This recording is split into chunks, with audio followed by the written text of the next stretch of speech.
Hello students, now today we will start with new chapter, that is Europe, political division and physical features. आज हम लोग नया chapter पढ़ेंगे जिसका नाम है Europe, political division and physical features. इसमें हम लोग यूरोप के पॉलिटिकल डिवीजन के बारे में पढ़ेंगे और फिजिकल फीचर्स के बारे में भी पढ़ेंगे. Now, Europe is one of the world's 7 continents. It is the world's second smallest continent in area after Australia. Europe क्या है? पूरे वर्ल्ड में सेवेंथ नंबर पे आता है आपका ये कॉन्टिनेंट और it is the world's second smallest continent. Area में अगर देखा जाए तो ऑस्ट्रेलिया के बाद उसके बाद सबसे जो छोटा कॉन्टिनेंट आता है. ऑस्ट्रेलिया सबसे छोटा कॉन्टिनेंट है. उसके बाद हमारा आता है, उससे थोड़ा सा बड़ा आपका आता है यूरोप. ठीक है, तो ये सेकेंड स्मॉलेस्ट है. It is bordered by the Arctic Ocean to the north, Atlantic Ocean to the west and the Mediterranean Sea to the south. इसकी ये कैसे बॉर्डर्ड है? इसमें जो आपका आर्कटिक ओशन इसकी नॉर्थ साइड में है, अटलांटिक ओशन वेस्ट साइड में है and Mediterranean Sea to the south. Europe is separated from Asia by the watershed of the Ural and the Caucasus. इसको क्या बोलते हैं? Caucasus Mountains, the Ural River, the Caspian Sea and the Black Sea and the waterways connecting the Black Sea and the Aegean Sea. जो आपका Europe है ये कैसे Asia से कैसे सेपरेट हुआ है? Europe is separated from Asia by the watershed of Ural and the Caucasus mountains. जो आपके जो एशिया है वो यूरोप से कैसे सेपरेट किया हुआ है? यूरल माउंटेन्स और कॉकेसस माउंटेन्स से ये सेपरेट हुआ है. और भी बहुत सारी चीज़ें जो इसको सेपरेट करती हैं. एक तो यूरल रिवर, फिर the Caspian Sea and the Black Sea. इन सारे जितने भी ये आपके माउंटेन्स और रिवर्स हैं और सी हैं ये एशिया को यूरोप से सेपरेट करती हैं.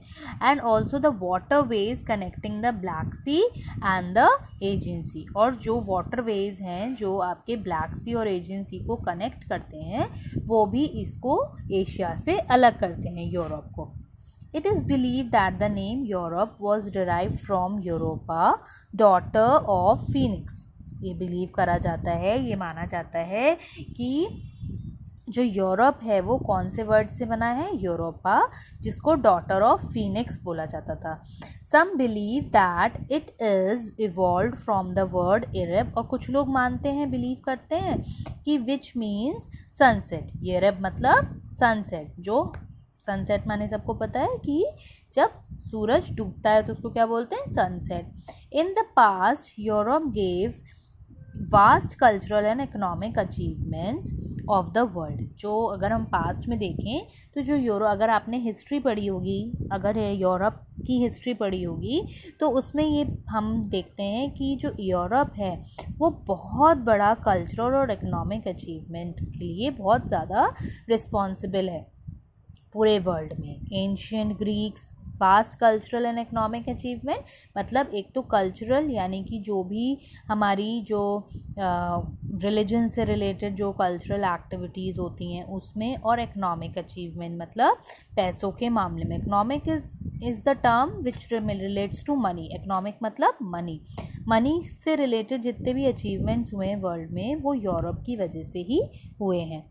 Ancient Greeks and Romans contributed towards philosophy, literature, science and fine arts. इसमें जो एशियन ग्रीक्स और जो रोमन्स हैं उन्होंने philosophy, literature, science and fine arts में बहुत अपना कंट्रीब्यूशन दिया है. मतलब उसकी तरफ इन सब्जेक्ट्स को बहुत ज़्यादा बढ़ावा दिया है. European people explored and discovered many new parts of the world in the early 15th century. जो यूरोपियन पीपल हैं उन्होंने बहुत सारे पूरे वर्ल्ड में जब 15th सेंचुरी का टाइम था तो इन्होंने पूरे वर्ल्ड में बहुत सारी चीज़ें, नई चीज़ें एक्सप्लोर करने की और डिस्कवर करने की कोशिश करी थी अलग अलग पूरे वर्ल्ड के अलग अलग पार्ट में। No other continent has left such a remarkable impact on the world as Europe। और कोई भी कॉन्टिनेंट, नो अदर कॉन्टिनेंट, अगर हम कोई भी दूसरे कॉन्टिनेंट की बात करें तो उन्होंने ऐसा जैसा इम्पैक्ट यूरोप ने डाला है वैसा इम्पैक्ट और किसी भी कॉन्टिनेंट ने नहीं डाला है। Europe has been the birth place of the western culture. और जो वेस्टर्न कल्चर अभी भी अब हमारे इंडिया में भी फॉलो किया जाता है। वेस्टर्न कल्चर समझते हैं, जैसे कि जो ये आपके अलग अलग जो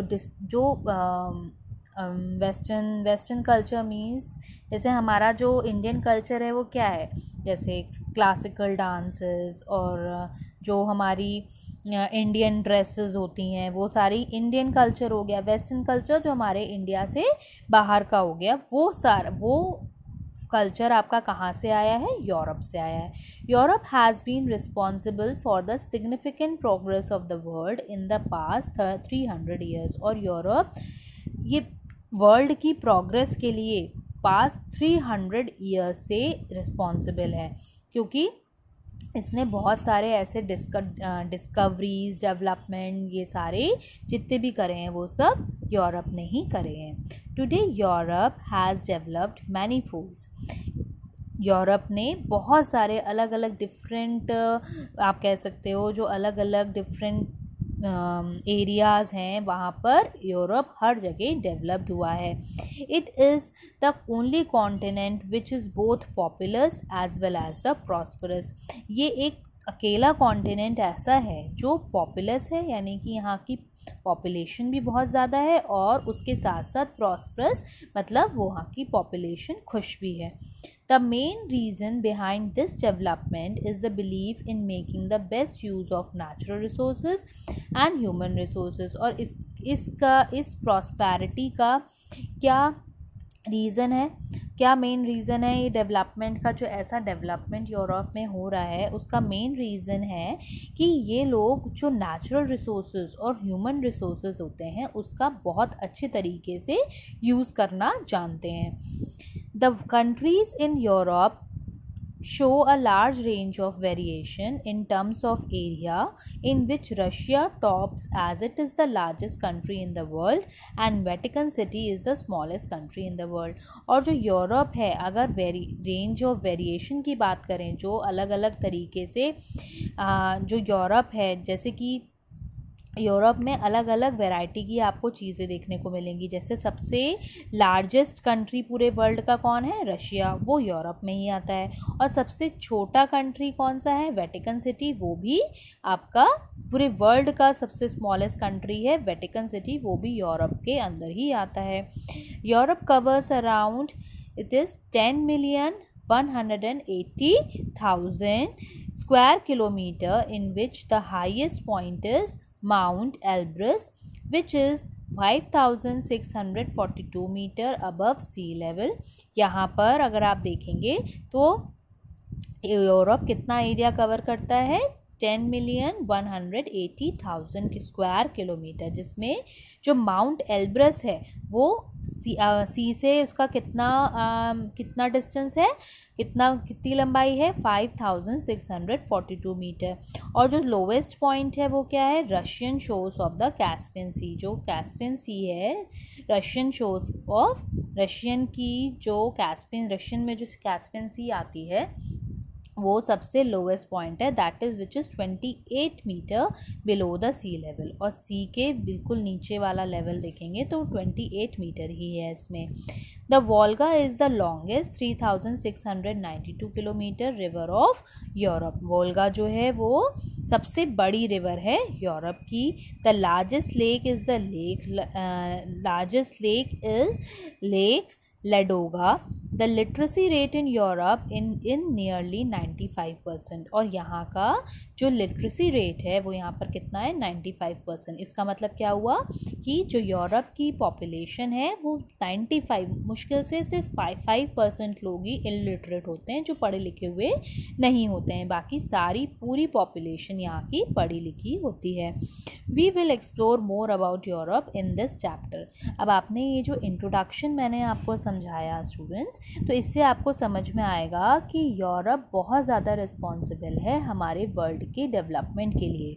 तो इसलिए ये चैप्टर बहुत इम्पॉर्टेंट है और इसको पढ़िएगा ध्यान से और समझने की भी कोशिश करिएगा, क्योंकि हमें जो कॉन्टिनेंट हमारे पूरे वर्ल्ड को डेवलप करता है उसके बारे में जानना बहुत ज़्यादा ज़रूरी होता है। तो इसको अच्छे से रीड करिएगा। अब इसके बाद कल हम लोग स्टार्ट करेंगे location of Europe in terms of latitude and longitude. तो इसकी यहाँ तक आप लोग रीडिंग करिएगा, लैटिट्यूड और लॉन्जिट्यूड तक इसका पूरी अच्छे से रीडिंग करिएगा। और जैसे कि मैंने आपको बोला है, रीडिंग करिए, हार्ड वर्ड्स ढूंढिए और उसकी वहीं पर अपनी मीनिंग फाइंड आउट करके वहीं पर लिखिए।